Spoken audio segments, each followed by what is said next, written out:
think it's Peter Wakeza. I'll let Peter speak to this for the OACPS, Aurelia, but as in chair. But I may also just add a couple of points if he doesn't cover those. Thank you. Sure. Peter, please.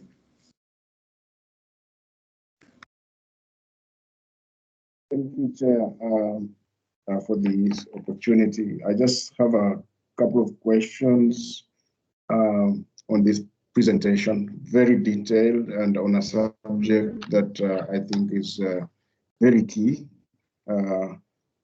Wanted to know how we, considering that not all the countries in Africa are being supported on this project, how we are going to promote the best practices across the other countries that are not benefiting. Of course, I take note of the very elaborate engagement with regional organizations in developing guidelines on regional guidelines on pesticides.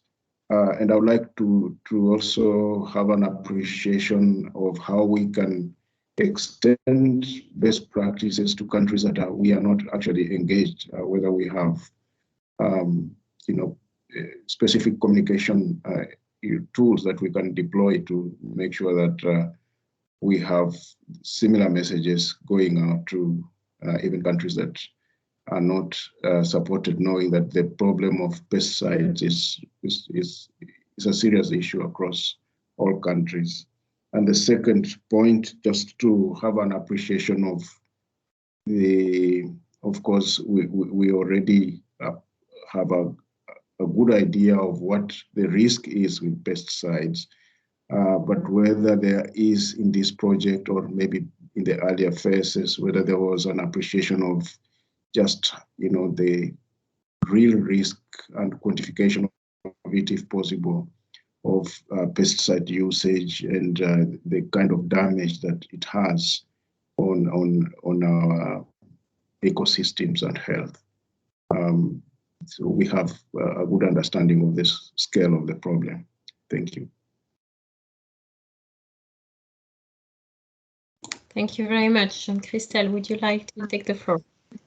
Yes, please. I just might add to that, because I noticed a couple of comments around the opportunities, in terms of bringing together or supporting the African group of negotiators. But I think that the ACP MEA 3 program can really reach beyond that, and that is to see how, as the OACPS, 79 members across 6 regions, how do we, through the ACP MEA 3, prepare our member states and our regions to be able to engage in a very considered way in the COP15, and then of course how we engage with the European Union based on our long-standing relationship in terms of international cooperation and really influencing some of these global multilateral processes. So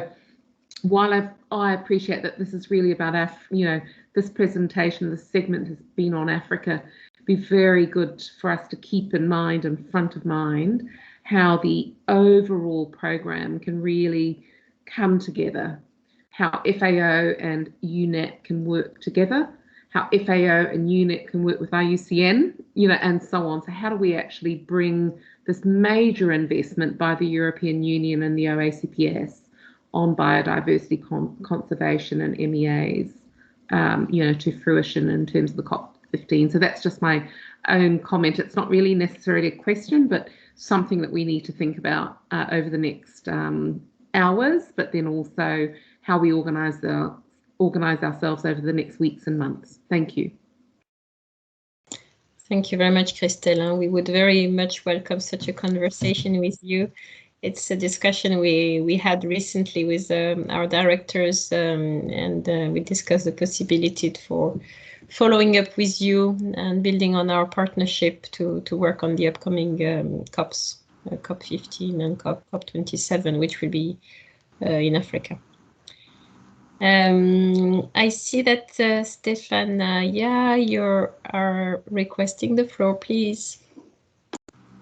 Yes, thank you, Christelle, for those comments. It's quite refreshing having it come from the ACP Secretariat. I think this is a great thing coming from you. I think this was something that was missing in the previous PMC meetings that we had, and it's great. In the Pacific, we have a number of regional networks that you know, and I'm sure Chope will highlight them when he presents tomorrow. Thank you. Excellent. No, I see no more questions. So I would propose to close the African chapter. We spoke a lot about cooperation, so we will continue now discussing the other part of the words. A lot of lessons learned that I wrote would be, I think, also true for the Caribbean region. So I will keep some of the feedback for the end of this session. I will pass the floor now to CARICOM. Teshia, are you the one presenting? And I'm Rika, yes, good. Yes, excellent. If I can ask you to keep your 10 minutes, that would be perfect. Thank you. Please let me know when y'all could see the screen.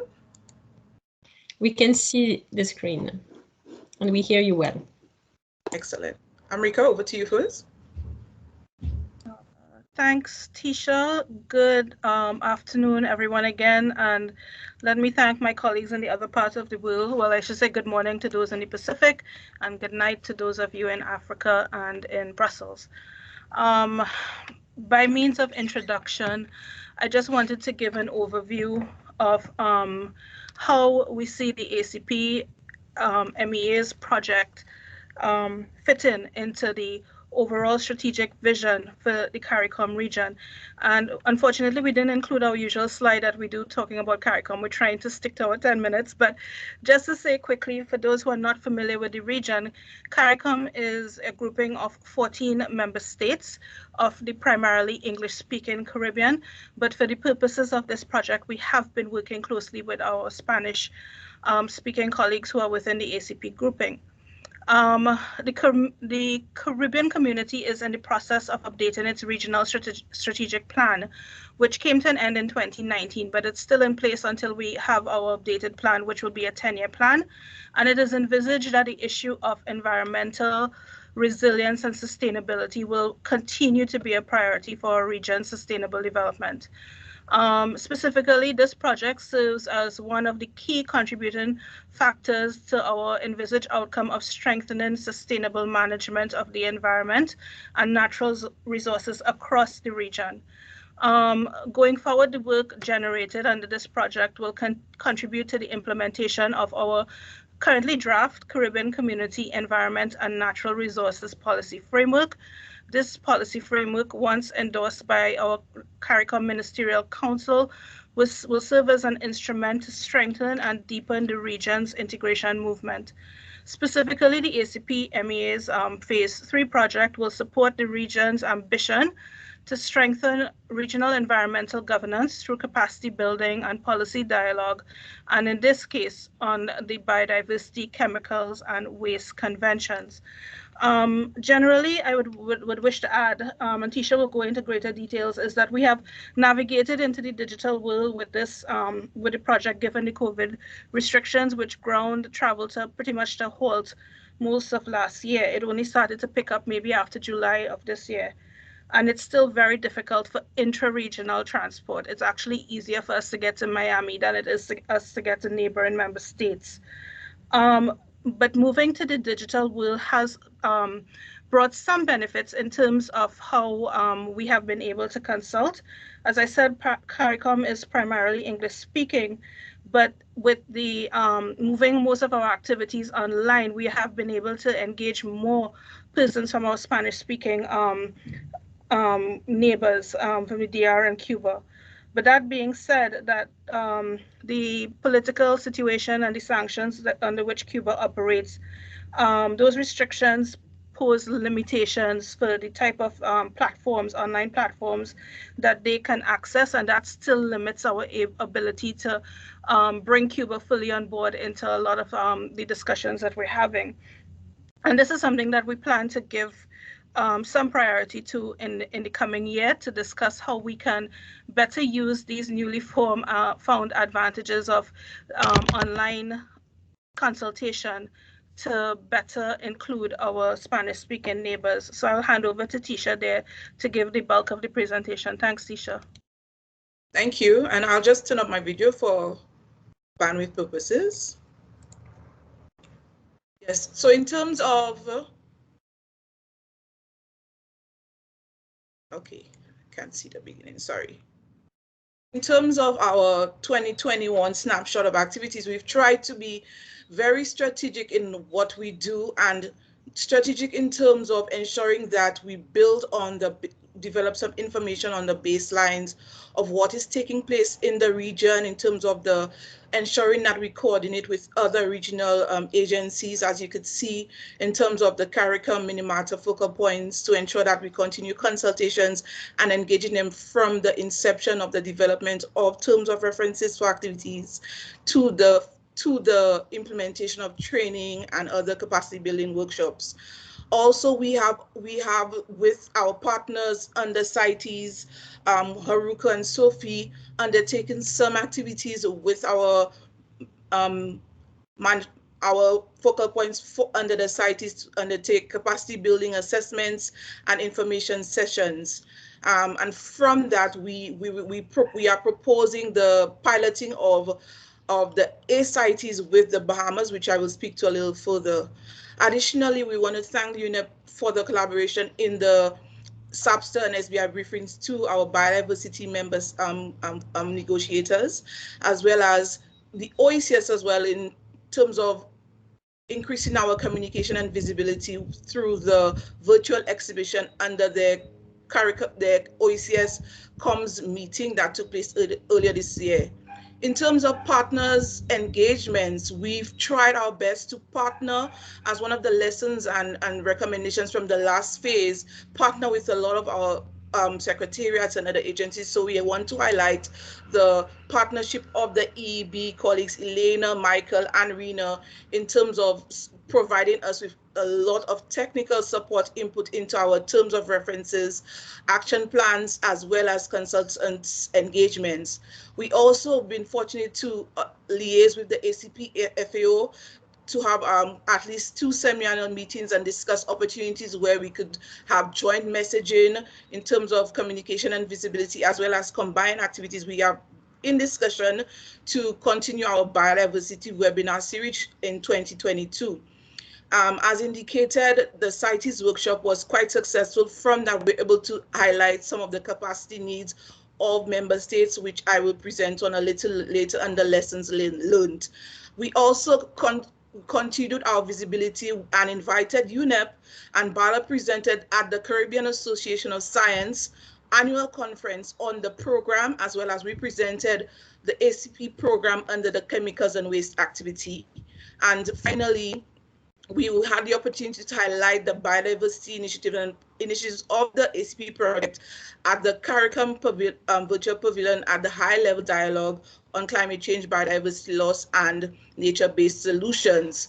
And synergistic engagements also, we note that there are overlapping areas with the Jeff Islands, particularly the work we have planned under the chemicals and waste. So we have engaged with UNEP Chemicals, as well as the Regional Center for BCRC, and developed a CCS UNEP collaboration matrix where we highlight the areas of synergy, as well as how we can ensure that the activities are not overlapping.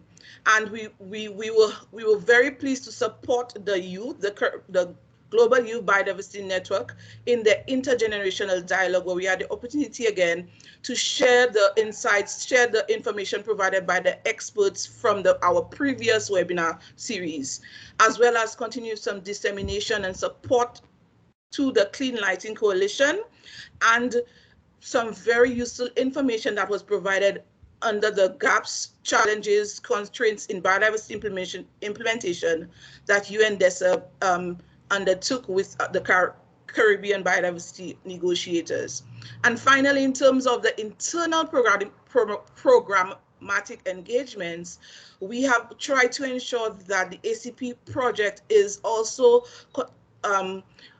recognized internally in terms of the understanding of the change management processes and how the program fits into that, as well as the development of our 2020 to 2030 community strategic plan, but also internally to be informed on the DAT program, and that requires some follow-up to bring this information to our member states. And finally, with our internship program, we have 2 interns, and they have been fortunate to receive the training on the recently held Minamata Convention training under the mercury added products, as well as provide them with assistance and guidance under the climate change and health support program. So in terms of impact created in the region, as I indicated earlier, there are some lessons learned and some impacts I think that will be important for the members of the steering committee to note. In terms of the Minamata Convention, from the inception of the stakeholder analysis, we were able to consult, as I said, with our partners from the inception and receive input from the BRS Secretariat, Francesca, on our training manual. So we're quite confident to note that the information in the manual, which we hope to finalize soon, is based on sound research and technical information. Yep. And in terms of that recently held training workshop, the objective was to build our national capacity of the region and submission authorities on the environmentally sound management of MAPS. And just to note the target, the attendance of persons in the various groups and the target groups of persons that we had during the sessions. And in terms of the assessment of this training workshop, we note here from this graph on the pre and post assessment, overall the participants demonstrated an improvement in their knowledge of the material over the course of the training session for each of the modules. So this signaled to us that the training program was very beneficial and the technical capacity was built at the national level. The content of some of the modules was better understood by others, and this seems to reflect that the region's current level of experience in managing waste maps, whereby the transport and environmentally sound disposal phases, which is then generally associated with exportation abroad for disposal, has extremely limited experience and had the greatest gaps in knowledge. Notably, the health and safety and environment module had the highest increase between assessments, which will hopefully translate into improved health and safety practices. So in conclusion from this assessment, it showed that undoubtedly it was very useful to countries, and also it serves as an opportunity for us to develop future national capacity building opportunities. In terms of the utility of the training and its direct application for participants in their roles in their organizations, it was noted that there was an overwhelming indication that most of them intend to apply the training content and tools, and to, of course, quickly apply them to their workplace. They're noting also only partial adoption is likely possible since external systems also need to be put in place. The training program was very valuable overall for all stages of environmentally sound waste management of MAPS, and that it will be helpful in planning and management of mercury waste in the current waste streams. And usefulness, they also indicated the usefulness of it assisting them in crafting their own national legislation and frameworks when they consider management of mercury waste. And some of the lessons learned, I think, are very important for us to highlight is the challenges with virtual sessions and the recommendations for a maximum of 2.5 hours held on consecutive days, which we tried to do. And again, America would have highlighted the concerns about the Spanish, but this is something we need to look further into. In terms of infrastructural improvement opportunities, there are very few centralized interim storage facilities in the Caribbean region, and no facilities were recommended for upgrades based on the baseline assessment. So that is something we need to give further consideration. In terms of identifying suitable storage facilities within the next 1 or 2 years, some of the countries indicated that there are possibly new identified locations for infrastructural upgrades. As a means of following up on the training program, it is recommended that we revisit environmentally sound disposal practices, as there are likely to be new stakeholders involved coming into this area. Health and safety, as I indicated, environment is an area of operation which technically it does not receive the due attention and consideration in the region. So access to regular training, possibly delivered as a webinar or video series, is recommended, and the relevant workers and management. And finally, the lesson learned is that pilot projects on the development of strategic action plans looking to target countries at different stages of mercury management, comparing high versus low, and support them in the development of their national action plans. And we also, as I indicated, did some capacity assessments looking at the CITES convention, and just some of the highlights from this assessment is that knowledge building about CITES convention in terms of the legal framework and the procedural mechanisms, there was a 60% respondents that have involved in this area, and of the 61%, 34% have indicated having limited knowledge and have been in the field for less than 5 years.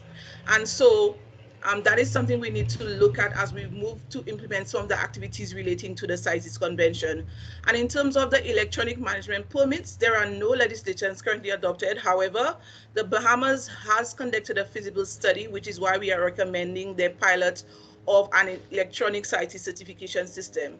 Notwithstanding, the average rating and interest of member states in the eCITES tool was very high. And this just to highlight some of the areas of capacity building and training needs that member states have indicated would be effective for the implementation of the CITES convention, which I thought would have been important to note. Now, in terms of some of the challenges encountered, and we highlight the mitigation measures, firstly is the budget limitations to implement the eCITES tool. Based on the workshop and the presentations by UNCTAD and ACQ, the overall budget required for the development of this tool would be over 100,000 US, and currently our budget is at maximum 60,000 US. So some of the mitigation measures we have considered is that to look at, some countries did indicate from the assessment survey that they have existing information management systems, and see how we could support those countries with existing information systems, and conduct the phase 1 and 2 of the piloting in Bahamas with capacity building and standard functions for Bahamas, and ensuring that all member states also receive the capacity building. In terms of the challenges looking at rescheduling of activities and delays, some of the mitigation measures we recommend is the reallocation of travel budget for consultancies. And that would require some budget revisions beyond the 25% threshold, which we have articulated in the brief, which Bala, I assume, will present to the PSC and to the EU. And then we have, again, combined quite a bit of activities in year 1 and 2, which we'll highlight in the next slide. So we've combined activities in year 2 and 3. And then finally, I think everybody will note the impacts of the novel coronavirus, which, however, has provided us with an opportunity to have further reach engaging with and strengthening our existing and creating new partnerships, which we have and we will continue to do, and look to conduct more virtual consultations with key focal points in collaboration with our national steering committee members. So our work plan for 2022, I have highlighted some key areas. In green, you will note the year 2 activities which have been initiated. funds are available. We have started, and they will be. We have requested that they be shifted to year 3. In terms of the orange, year 2 activities initiate with budgets. We're requesting that also this be ongoing in year 3. But year 3 activities are planned, but we currently have no funds available. Well, no budgets available. So, and we also have some activities from year 1, which will be ongoing until year 5. And we propose 1 activity be dropped because of the limited funding. Some of the key expectations from the Project Steering Committee, we noted 3 key expectations in terms of noting the risk considerations of COVID poses to all aspects of successful project implementation. When we look at the risk, we see risk in terms of the availability of technical experts, changes in the baseline and implementation timelines, and stakeholder engagement process because of the delay in the project. We also note, we would like the PSC to note that the challenges with the enabling environment in terms of the support from governments due to shifting priorities, because, you know, majority of the priorities would be focused on COVID rebuilding. And in terms of price increases, in terms of procurement, travel will continue to be an issue in the region. Insurance, basically logistics for workshops and meetings will increase, because that requires quite governments, national governments, procedures differ, and if we were to say conduct meetings in certain countries, that would mean increase in the procurement of hotels, etc., logistics for meetings. We also want the PSC to endorse the need for the restructuring of the results framework and a redesign and reallocation of resources within approved budgets. And finally, to promote inter-regional coordinating mechanisms for the Caribbean region, UNEP CARICOM-FAO hubs for the ACP program to facilitate, similar to this PSC, a regular sharing of information, lessons learned, risk management considerations, and of course, strategic planning and synergistic execution of activities within the Caribbean hubs. My apologies for the noise outside. And I just want to say thank you very much. We have been successful to update our ACP MEAs webpage, and we invite you to log on and see some of the information that will be highlighted. So thank you very much. Thank you very much, Tesia. We could hear you. I will open the floor for questions, if any, or remarks.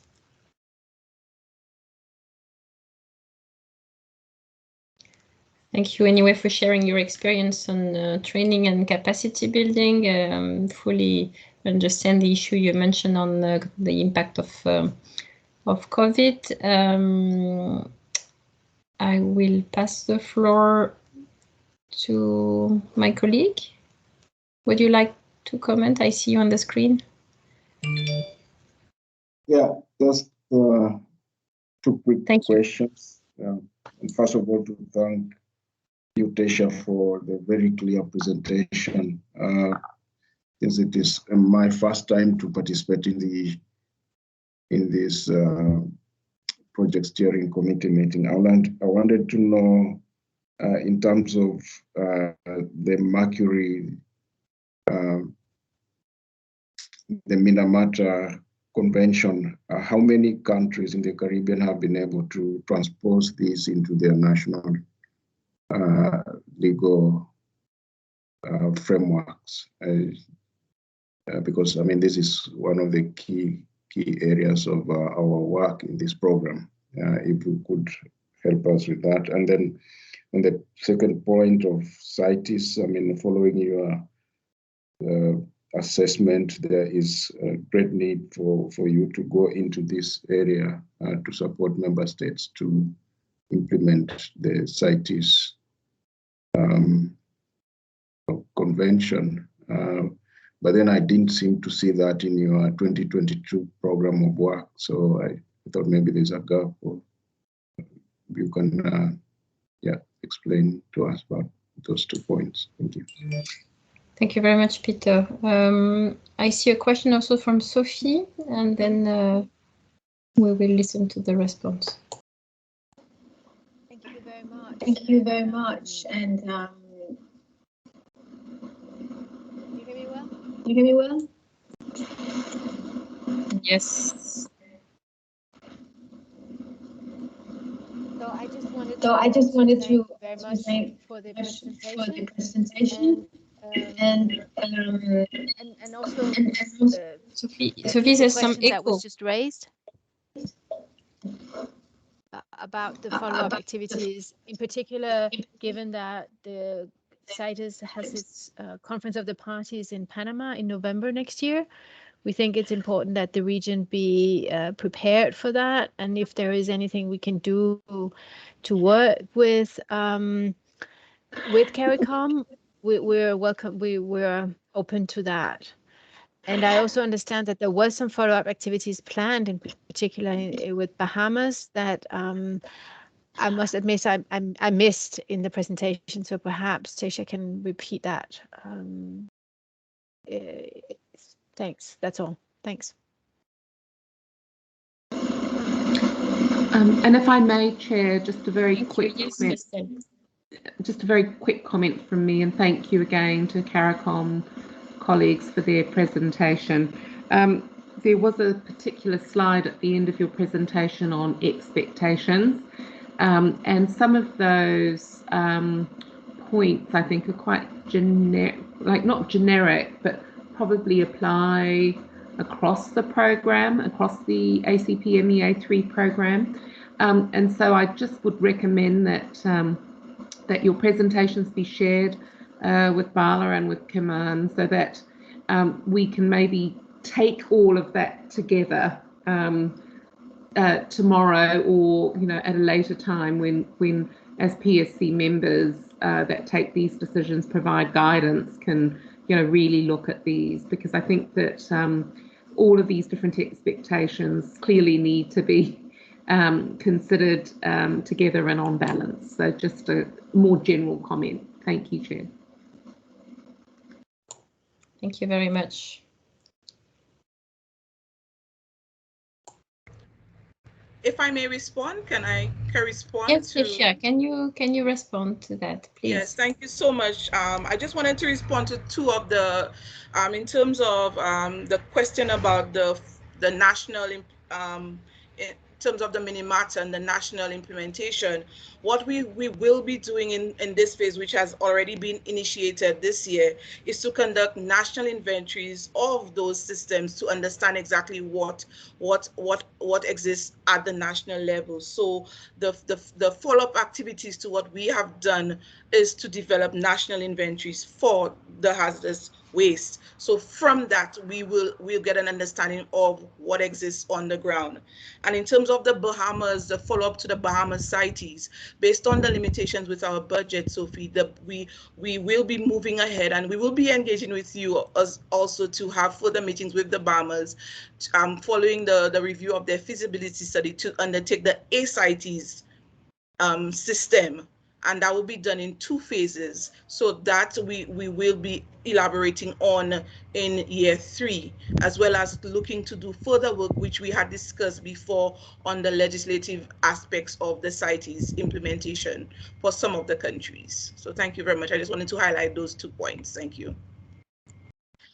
And to note, yes, we will, I think Bala has the presentation, and so it will be shared. That information will be shared on the expectations. Thank you.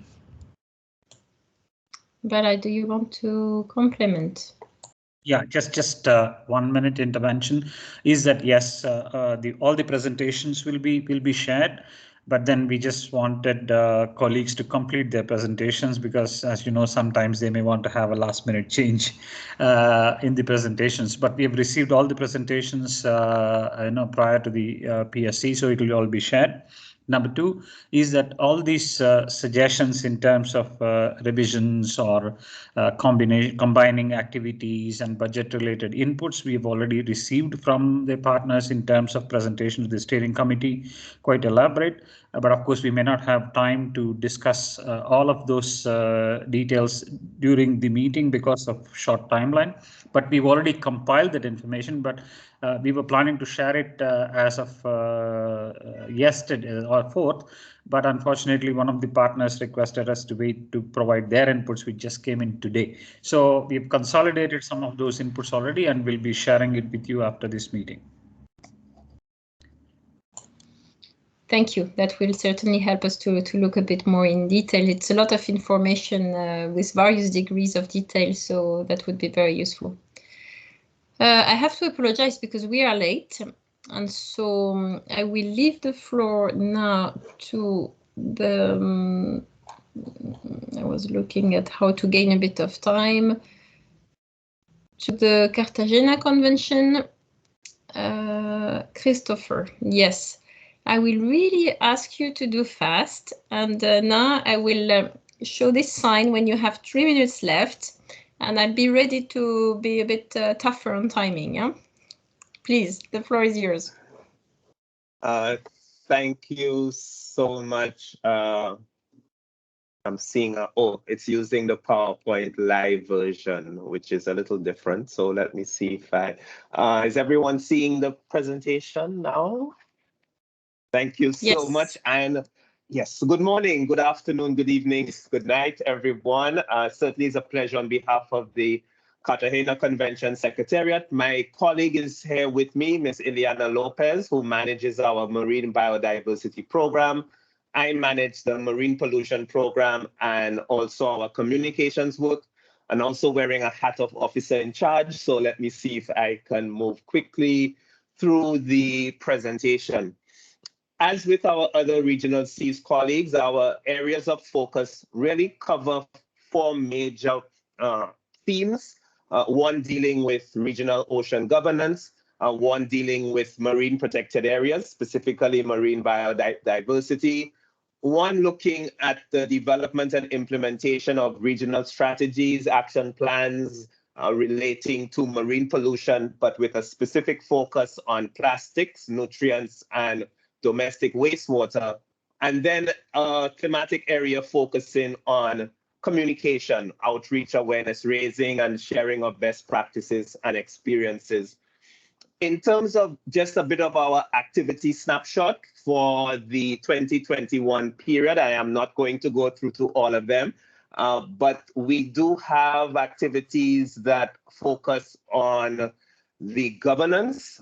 We were able to have support provided to a range of our intergovernmental meetings, our conference of parties. We had decisions relating to blue economy that came out of our last conference of parties, and a number of discussions that came up with decisions relating to improving focus on pollution and marine protected area management. In the area of marine biodiversity, a number of new regional publications on marine protected areas that I will mention. In terms of our work on marine pollution, one of the significant achievements was the adoption of a new nutrient reduction pollution strategy for the region, and a priority focus on particularly plastics. Significant collaboration with the Caribbean Tourism Organization to come up with a compendium of best practices, a number of national and regional webinars dealing with plastics, as well as strengthened collaboration with the Global Program of Action. And then there have been a number of new knowledge management products, some of which I'll also highlight a little later on in the presentation. As I mentioned, the governance part was a really significant focus for us as a secretariat. The ACP MEA 3 project actually was very timely in that we were also undergoing a review of our own internal long-term strategy as a convention and how we supported global MEA implementation. So we've been able to actually use the MEA 3 project as a catalyst to raise greater awareness and to get input from our contracting parties.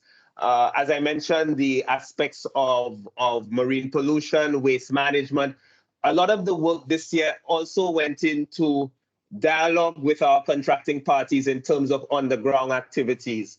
The MEA 3 project is sort of complementing the work of our colleagues in CARICOM, who are focusing a bit more on the broader capacity building elements. And we are trying to work more at the country level with contracting parties to actually assist them in implementing national strategies and action plans. A visual of some of the recent products, particularly led by my colleague Ileana, looking at marine protected area networks, like our colleagues in the Abidjan and Nairobi Convention. These were significant outputs. I'm also happy to report that these were done in very close collaboration with a number of regional partners, including IUCN and BioPharma. The region has several, and one of the efforts through the ACP MEA3 funding was bringing together these different networks so that we all have a common vision and agenda moving forward.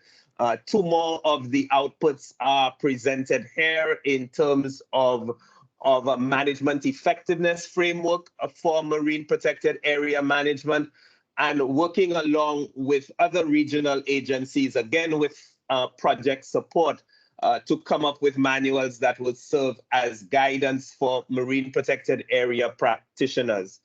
In the area of marine litter and plastics management, I mentioned the collaboration with the Caribbean Tourism Organization, but we've always also produced a number of new briefs that have been shared with contracting parties and used in general as part of our awareness and outreach efforts. In terms of impact created in the region, we're happy to announce the ratification of our Marine Biodiversity Protocol by the government of Nicaragua. And we've also had cabinet submissions prepared by two of the ACP countries for ratification of the convention in the case of Suriname and of our pollution protocol in the case of St. Kitts and Nevis. Under capacity building, a significant effort focused on marine protected area managers, and also for our focal points, our national focal points, online, or should I say virtual training in environmental negotiation specific to the Cartagena Convention and its protocols. One of the key outputs and successes we believe of the ACP MEAs project is really the synergies that we've been able to enhance as a regional secretariat, particularly with a number of regional global environment facility and non-JEF funded projects, also focusing on areas of governance, pollution protection, and biodiversity. In that regard, our linking and strengthened collaboration with the CBD Secretariat, other regional seas convention, for example, the Abidjan on issues of sargassum. And in a general way, we've seen the project being able to catalyze more integration across our two programmatic areas of marine pollution and marine biodiversity, allowing us for the first time or the second time to have joint meetings at both the technical level and the decision-making level. In terms of legislation and public awareness, 4 countries have updated their national legislation regarding single-use plastics. This was a major focus area for us under the project, and generally increased awareness of the need to protect the region's marine and coastal resources. As I mentioned, the governance aspect remains key, and we've gotten a mandate from our contracting parties in terms of how could we continue to work to effectively improve ocean governance. Looking now in terms of some of our lessons learned, the whole aspect of integration across the 4 thematic areas has been highlighted as very critical for us to continue to be successful in terms of the impacts. So as much as the governance, pollution, marine biodiversity, and communication activities have been presented separately in the law frame, we have found there is a real need for integration to take place in delivery. We were, as was mentioned, happy to be invited and participated in the Pacific Roundtable. And as has been said by other colleagues, we believe that South-South cooperation is going to be critical. We have also found, as has been mentioned, that virtual meetings can promote greater participation, inclusiveness, particularly the transboundary cooperation, despite the different hours. But there are also a few challenges which I'll highlight in the final slides. And for us, the strategic partnerships in particular with other regional projects. we've been able to generate co-financing from these projects. And while implementation has been delayed, the amount of time that we've spent in dialogue and planning and discussion, we believe will ultimately result in a greater impact during 2022 as far as implementation. Very quickly on agenda action, this has been sort of the something which we're not just doing as a check the box tick, but rather how do we integrate it within the strategies and the plans that we develop. So yes, we utilize our own UNEP gender guidance, but we also want to make it very, very meaningful in terms of ensuring that we target the right audiences and that we have it fully integrated into our reports. I don't know if I need to say anything more about COVID-19. It's been mentioned, it is an issue. Stakeholders, priorities, decrease in national engagement, delays in terms of administrative processes. It continues to be a challenge, and like other colleagues, we are trying to find the best way of working around it. And moving on to the issue of virtual meetings, and we see that there are benefits, but there are also challenges. As we've seen, internet connectivity, platform access, in some cases, inability to provide language and interpretation. And as we've heard from all of the colleagues, all of us are having virtual meetings, and it's a bit of a challenge moving forward. I am not going to go into detail in terms of the actual work plan for the next period. Suffice to say that a lot of the work will be focusing more on the implementation on the ground. We have launched, for example, a small grants program looking at community-based interventions in marine litter. We plan for joint regional training and workshops. We are currently developing an anniversary video on marine pollution and plastics that should be completed within the next month or two, and starting to document the best practices and case studies from some of these interventions on the ground. We have received interest from a few countries in terms of the MARPIMO IMO regulations. This is something that is of keen interest for our contracting parties, so we plan to focus on that. And then finally, in terms of our expectations, as has been mentioned, that perhaps some consideration to the flexibility in the disbursement of funds. We wanted to move forward with some activities, but have been limited. Looking at simplifying the reporting format, we have heard mention already about the reallocation of funds for travel, and recognize that the COVID-19 sometimes does result in the need for some more preparation. And I just about think I kept within the 12 minutes and wish to thank everyone for their attention. Thank you so much. Thank you very much, Christopher. You did really well. Let me open the floor for questions, if any. It's nice to see this nice sea and the beach. Yes, unfortunately, I haven't got to it for a while, but I'm hoping to soon. Lucky you. Yes, Peter, please. Yeah, thank you, and thank you, Christopher, for the very clear presentation. I don't have any specific question for you, but just to let you know that in your work, there is also another program that is coming up being implemented by the Organization of the East Caribbean States. It might be of interest for you to engage at this moment. I think they are just in their, they must be starting off, and it will be interesting to see how you can work together. I think there are opportunities for collaboration there. Thank you. Thank you so much. I've taken a note of that. The Organization of Eastern Caribbean States is actually a partner executing agency for one of our JEF projects on integrating watershed and coastal zone management. So we have a good line of communication. So I will definitely reach out to them. I had also forgot to mention that there is a new EU program that's looking at waste management that is being done through our colleagues in our UNEP office in Panama, as we will also be collaborating with them on some of the work looking with plastics.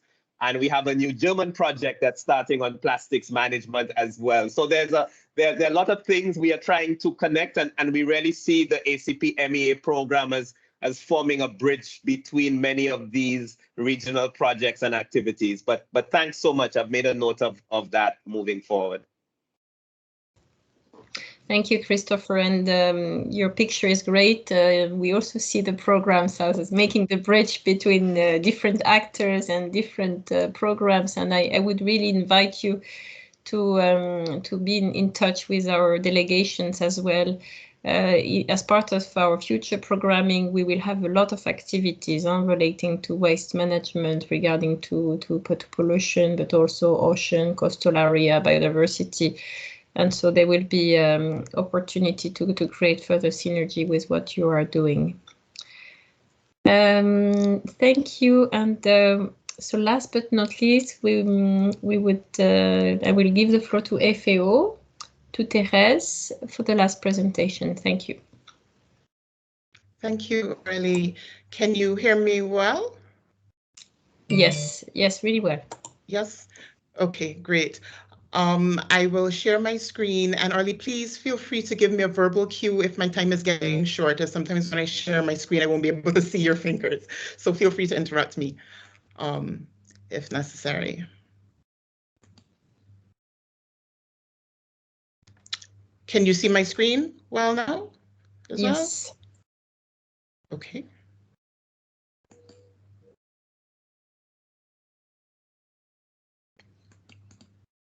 So my name is Thérèse Yard. Good day or good night, everyone. And I'm reporting on the progress of the FAO component of the MEAs 3 program in the Caribbean.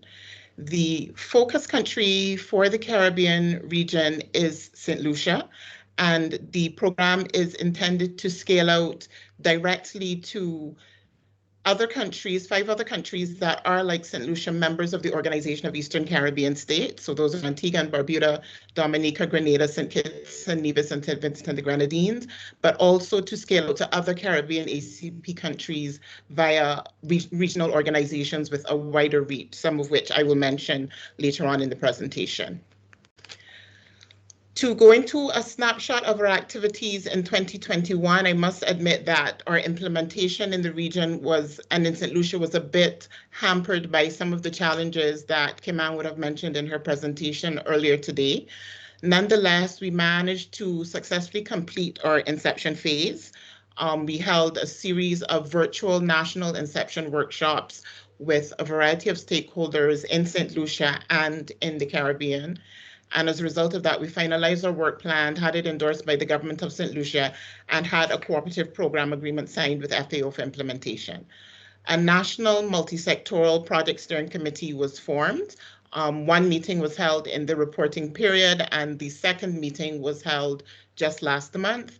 And the plan is for regular meetings of the steering committee to be held on a quarterly basis going forward. We have had ongoing liaison both through written reports and, well, not face-to-face, but virtual meetings with the EU delegation here in the Eastern Caribbean. And a representative of the delegation is going to be participating as an observer on our steering committee meetings going forward. There are 4 focal areas for the project in St. Lucia and the Caribbean. The first of them is forestry, and in that area we have negotiated a letter of agreement with the Forestry Department in St. Lucia for community-based reforestation of riverbanks in important watersheds. That letter of agreement is ready for signing, and implementation will begin early next year.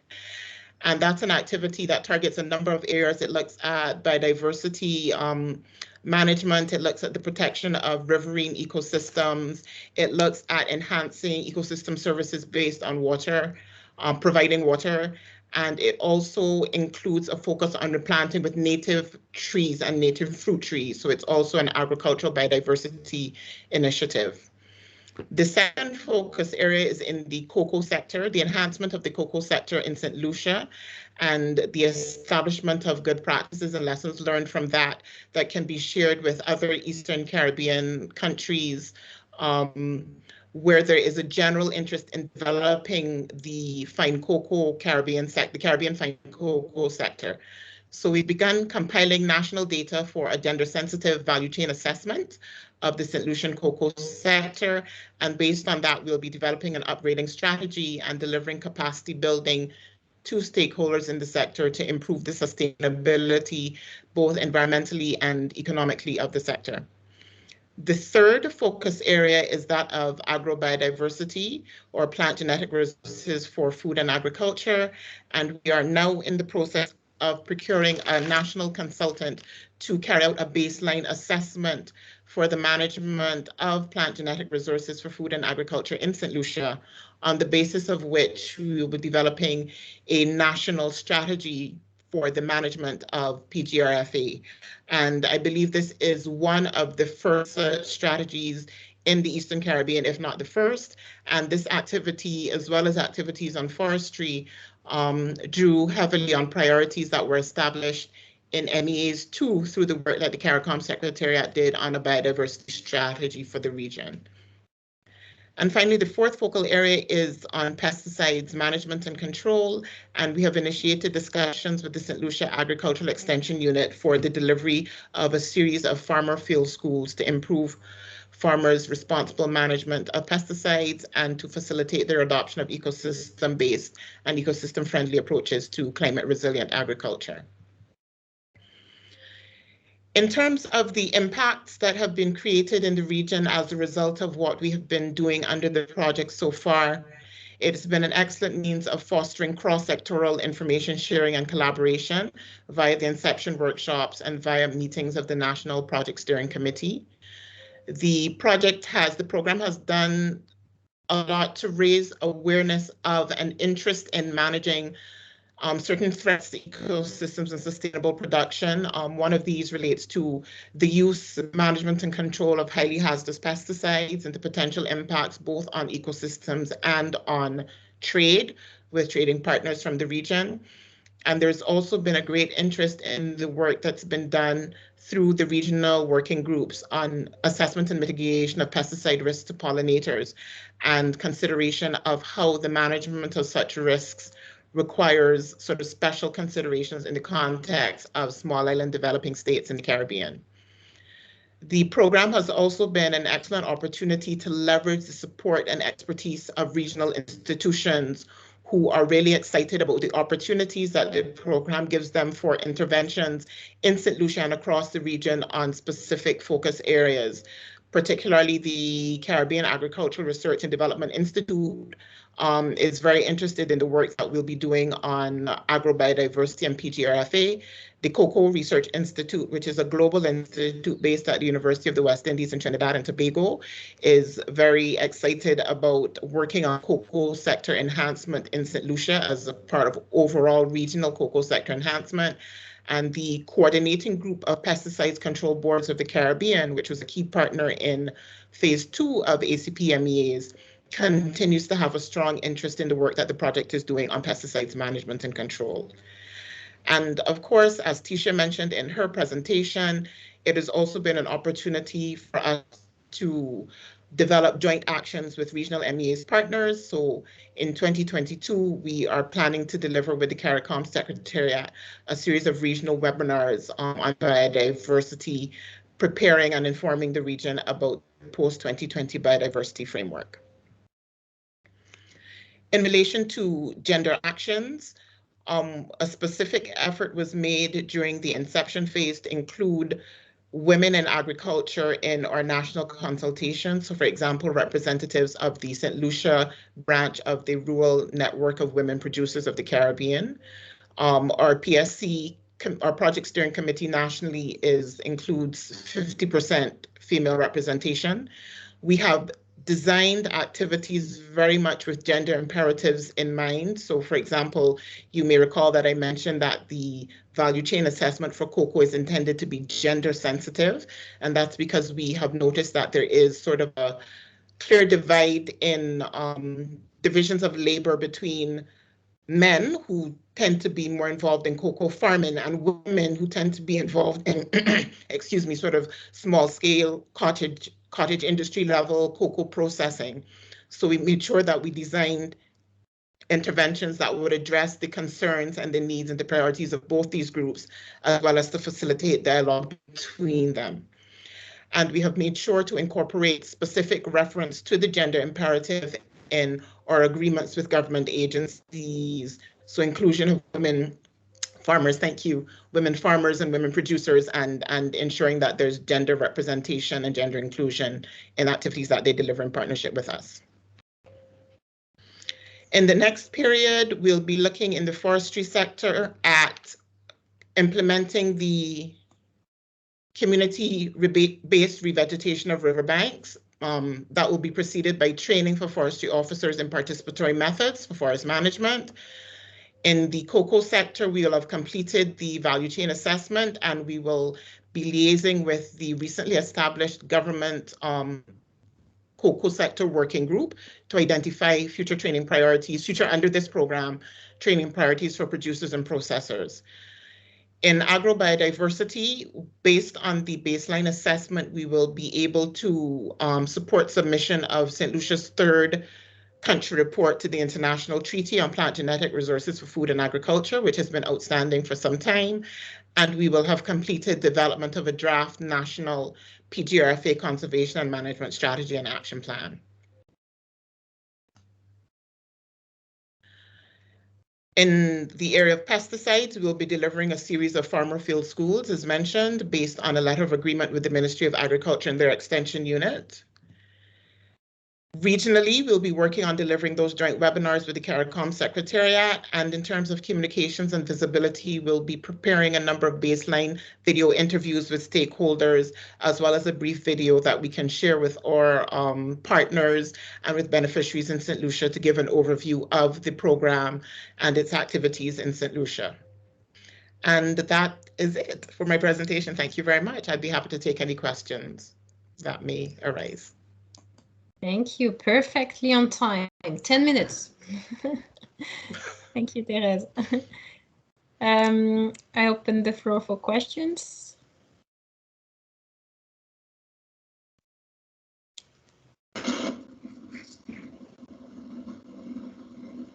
Christelle, please. Oh, well done. It's been quite a long evening with excellent presentations, and you know, what a wonderful way to finish and on time, Therese. So thank you very much. But it's probably a very naive question of mine, and not necessarily just directed to you, Therese. But I noticed that we keep talking about pesticides and agriculture and food, and particularly, I guess in this case, green food, and I'm just trying to understand what the links are to these various multilateral environmental agreements and blue food, given that many pesticides end up in our coastal waters and the ocean. And yet, you know, we're somewhat bereft of a discussion around the whole food system and blue foods, but it might just be me.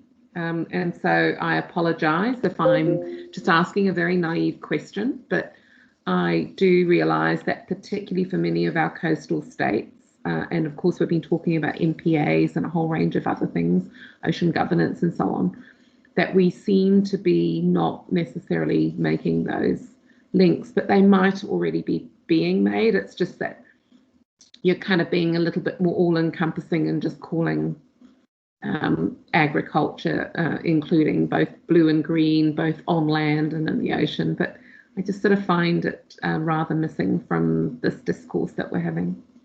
Thank you very much. Okay, Teresa, I see Christopher also asking for the floor. Christopher, please. Thank you, Therese. It's, well, maybe a comment now on the last comment, but also a question regarding the ecosystem-based management approaches. And is there any element of rainwater harvesting or utilizing the drip irrigation for fertilizer and pesticide application. I'm asking that because we actually collaborated with the FAO here in Jamaica and had a very interesting project looking at water and human security. So that was the question. And maybe just as a comment to Christelle, because I think it's a very important reflection. And it's something that we are very conscious of as a regional convention, that whole land-sea interaction and the issue of nutrients and nutrient eutrophication has been a big point for us. And therefore, in looking at our recently developed nutrient reduction, pollution reduction strategy, we are looking at how do you implement best practices in terms of agrochemical runoff, while at the same point in time improving capacity for monitoring and assessment. So I do think that it's something that we definitely, I think the ACP MEA project is well placed to continue to facilitate that dialogue across that ocean land interface. Over. Thank you, Christopher. I also see a question from Stefania, please.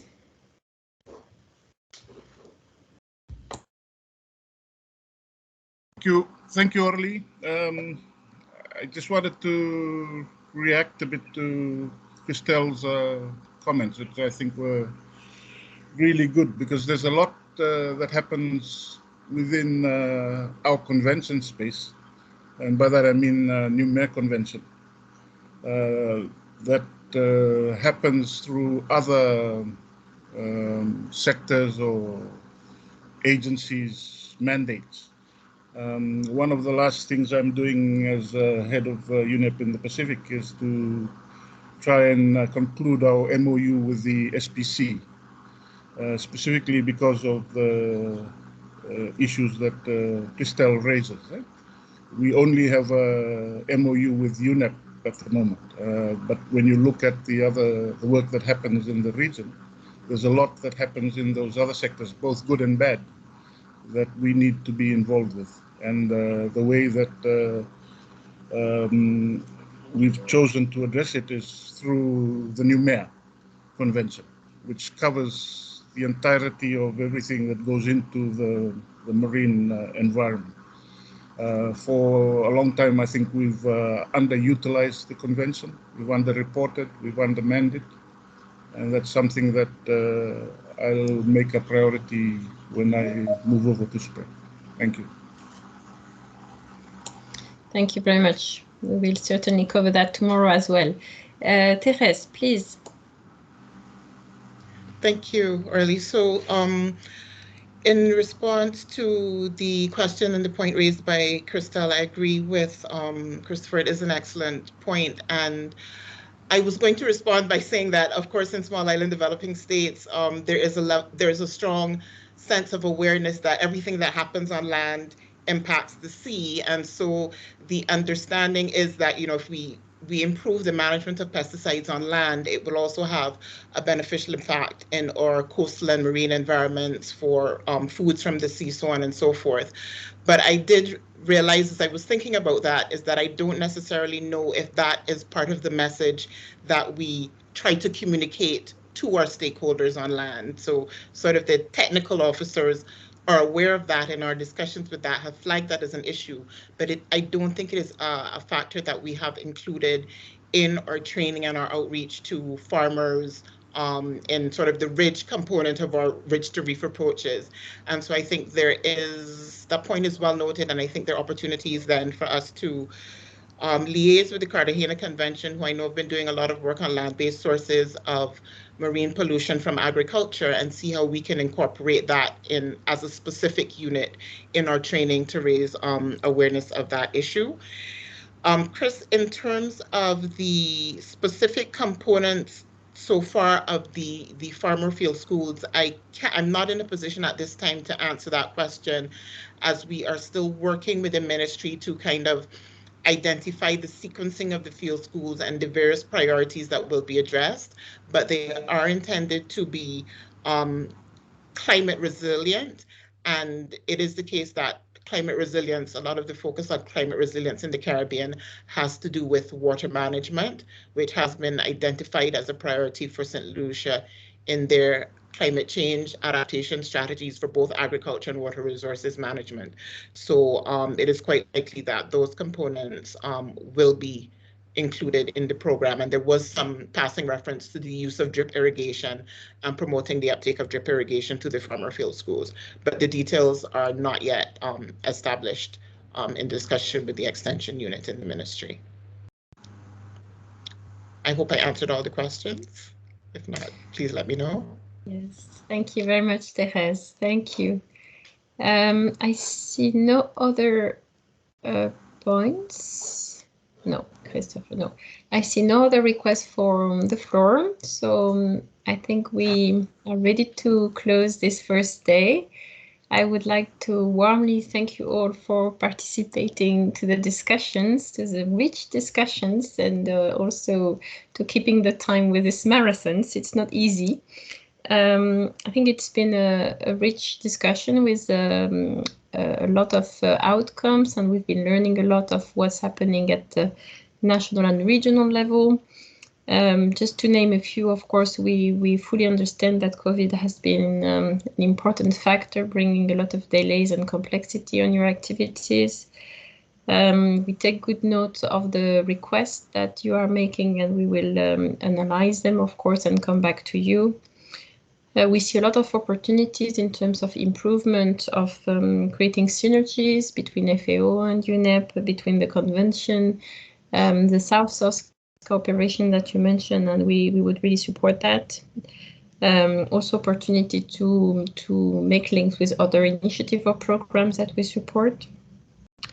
I just put a few recommendations from my side, but very quickly in terms of really don't hesitate to be in touch with our country offices, our delegation on the grounds, because again, it's an important moment in time and we cannot miss opportunity to have synergies and to fully involve them.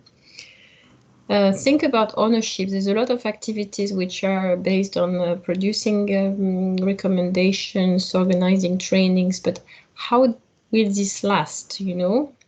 How can we make sure that this has lasting impact in our partner countries? It's really important.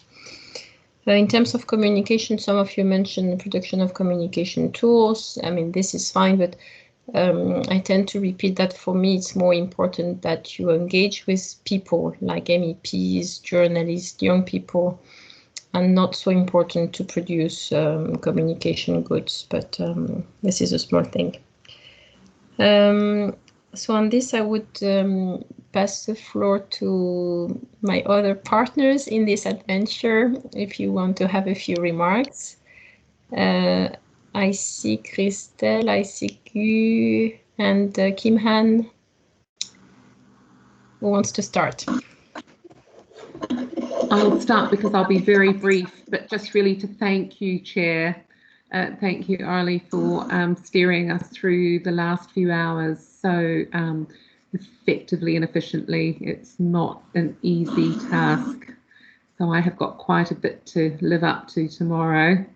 And to thank all presenters for their excellent presentations. I've really enjoyed this evening. I've learned a lot. I have quite a bit to reflect on, and no doubt tomorrow will be another day with a lot more information as well, but nevertheless we have a lot to think about this evening and tomorrow, and then of course tomorrow, and then the weeks and the months ahead. But nevertheless, it's been an excellent start. And to thank Bala, you and your team, all of those in the regions that have presented, and to FAO, to Kaman and colleagues from FAO as well. So just a big thank you. And really from Brussels side, you know, sleep well, it's quite late here. And to those in the Pacific, have a great day. And to those in the Caribbean, have a good evening. And of course, to our colleagues in Africa, it's time for bed too, I'm sure. But thank you very much. Thank you, Christelle. Anyone else wanted to add a few remarks before we close the session?